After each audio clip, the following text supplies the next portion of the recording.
Oh, hello.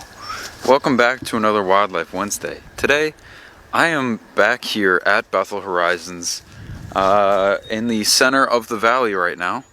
And I'm out here to pick up the signs from the Storybook Trail from the wonderful event that went on out here while I was gone. And while I'm doing that, I think I'm going to do a little bit of a checkup. I'm going to just, show what's going on out here on, I believe it's May 3rd. And yeah, I'll take you along with me. All right, let's get at it. And as you can see here, there is some garlic mustard, which, you can't really escape when you're in Wisconsin. It's probably the worst invasive that is here in Wisconsin. It will just take over environments and really, sometimes it'll just completely smother native species. But we head in here and I'm seeing a really cool native species of geranium, and that being Geranium Immaculatum, or just the wild geranium. Oh, get a look. Here it is. Geranium Immaculatum with those perfect light purple, kind of like a purplish pink flower there. 5 petals. Absolutely stunning. And one of the key characteristics for wild geranium are these 5-lobed leaves. It almost kind of looks like a hand when it's all sprawled out like that. Wild geranium. Maybe if you get out in the woods near you, you'll see just those blooming right now. And they are absolutely stunning. Yes. Here's the second part of the Storybook Trail. And I've come across something that I've never seen before.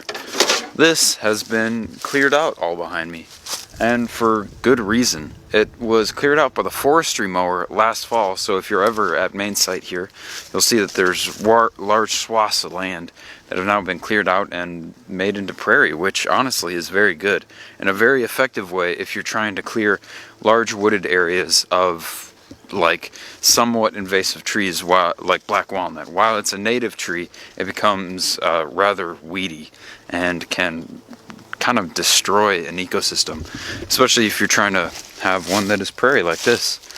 And so hopefully, while it looks a little, it doesn't look perfect right now, hopefully it'll look a lot better really soon. Alright, I've come across something very cool here. Oh, nice. I did not know this was here. A lot of the spring wildflowers here at Bethel, there just aren't that many, because it used to be farmland, and most spring short-lived ephemerals usually require really intact soils that have never been farmed on or dug up. But it seems there is a new population of this here, which is, I think the common name is wild oats, but is the large-flowered, also known as the large-flowered bellwort, or Uvularia Graniflora. Look at this. It has these kind of soft yellow flowers here. Really nice. And then the leaves that go all the way around the stem there, if you can get it. Oh yeah. Completely enclosing the stem there throughout the plant. Kind of interesting. Pretty cool. There's actually quite a few of them here. And quite honestly, that population may have been there for a while, but with the forest being cleared out a little bit and there being a little bit more sun, they may be there for the first time this year in quite a few years. So it's kind of cool. Well, forest clearing is already helping. Yeah, now I've made my way to the southernmost part of the valley here, and it kind of gives us a really good view of all of the forest kind of edges and where they meet the prairie, and just kind of a good view of the valley in almost its entirety. Get a look at that. That's so nice. And with the spring colors kind of on these trees of the fresh leaves coming out, you can see that there's a few different variations in the colors. And each little variation in the colors that you see there is probably a different species of tree, believe it or not. You have some of the dark green ones that are fully, formed over there, and those are the conifers, such as red and white pine. And then you have some of these lighter green ones here at the bottom, which could be anything from oak, maple, walnut, anything like that. Very cool though. Maybe even a cherry. Who knows?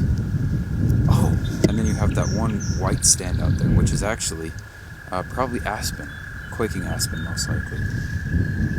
Alright, and I find myself here back at the pond.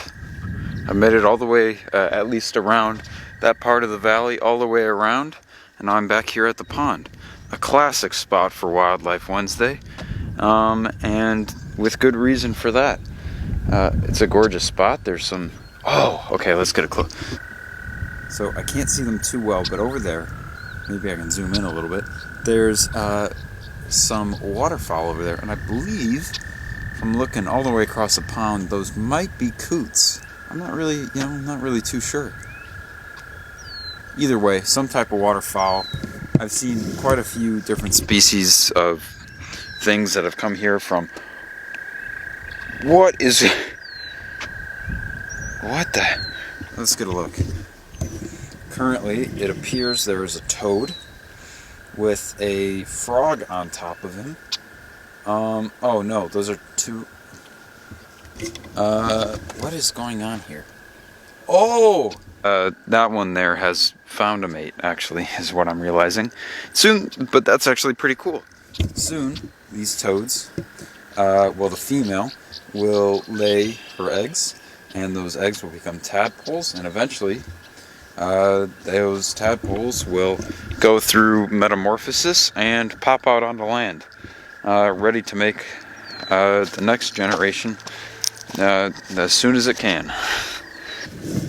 Alright, and now I'm here at the first page of the book, which actually will be my last page for today, and that will be kind of the end of my exploration of the valley. So we have found ourselves back into a black walnut dominated forest, of course, because black walnut have those roots, and their roots will release toxins, and due to those large amounts of toxins that the roots from the trees release, the only trees that can grow here now, essentially for the most part, are black walnut, because everything else is just can't really tolerate it too well.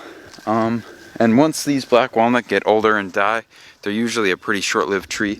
Then other trees will take their place, such as basswood, maple, oak, cherry, things like that.